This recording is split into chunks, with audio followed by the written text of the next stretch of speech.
assess our posture for the very beginning of all of our work together.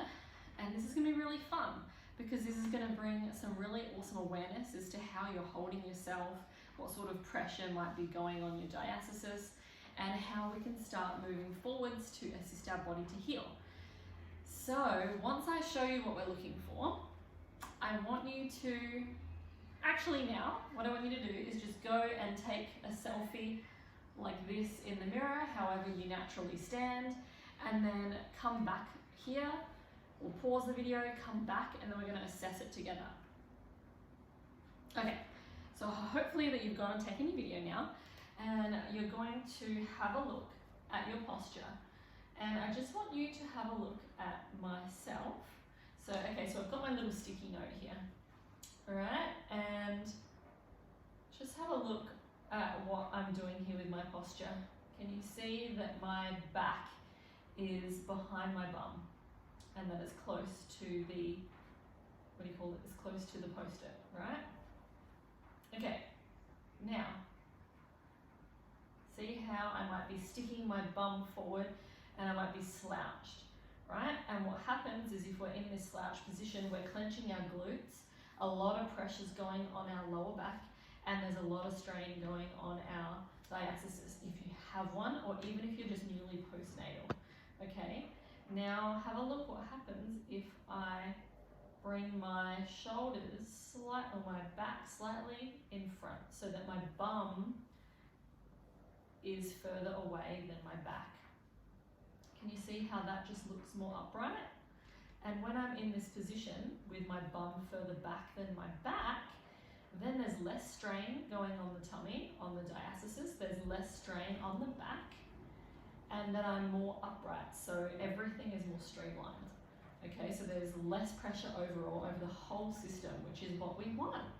Okay, now, so the first thing that we want to do is, if you're in that position, sink hips back.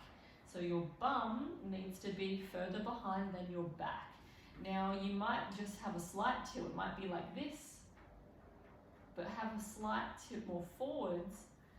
So if you were to draw a line down the middle, your shoulder and your hip and your ear should all be in alignment, okay? Now the second thing is, if you're in this position, you're gonna have clenched glutes all the time. So relaxing the glutes, soften the knees a little bit, and just think, relax the butt, relax the butt, relax the butt. We don't have to squeeze and clench the whole time, because that puts, again, a lot of strain on the pelvic floor and also on your diastasis, which is not what we want. So keeping everything straight line. And the last thing is keeping your head really tall. So imagine that your head is a helium balloon and it's just floating up towards the sky. And just notice what happens when you do that. Do you feel like your chin slightly tucks in? Do you feel like everything gets pulled slightly back and up? Because that's what we're aiming for through thinking about that helium balloon. And then imagining that the body are like the strings, and they're light and they're just flowing beneath the balloon. And that's how we want to hold ourselves in our posture. So for example, if you're at the bank and you're waiting in line, it's a really great time to reassess how you're standing with your posture. So it's not like this, or if you're carrying baby, you don't want to be carrying baby with pushing your bum forwards and then sticking them on your belly, because that's going to put a lot of strain, like I said, on the tummy, on the pelvic floor and the back. We want to try and hold upright, keeping your bum behind your back. Okay, so if you're holding something, carrying front on, you want to maintain that posture. If you're carrying things, you want to be maintaining that same posture.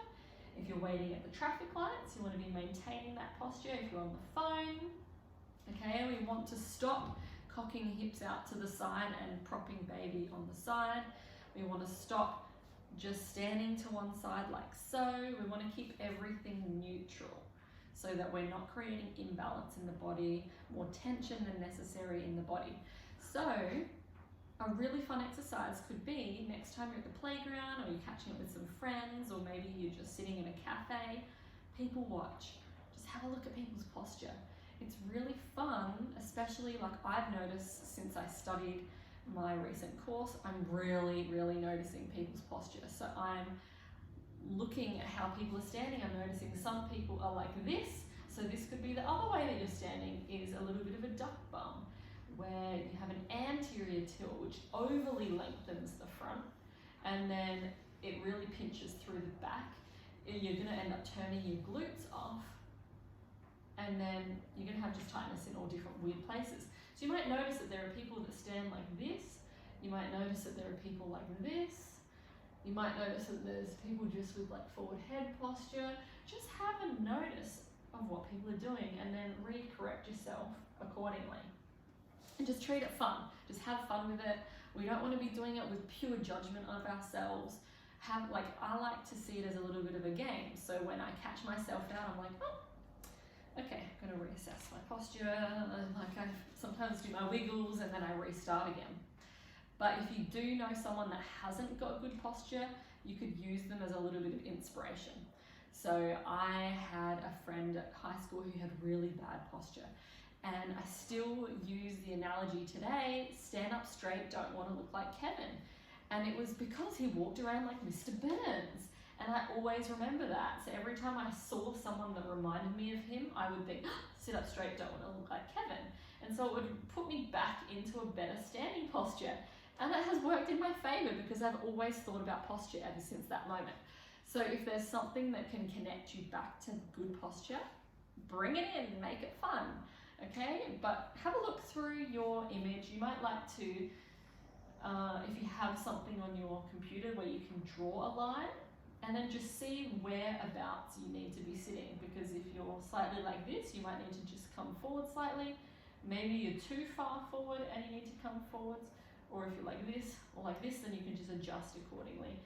So remember, hips behind your back, relax your bum, so don't clench your bum, and helium balloon for the head. Okay, so that's enough for our first week. There's so much stuff to practice. For the next couple of weeks, we're going to be adding in a little bit more extra stuff to just be cautious of when it comes to posture. And keep me posted on how it goes and what you're noticing.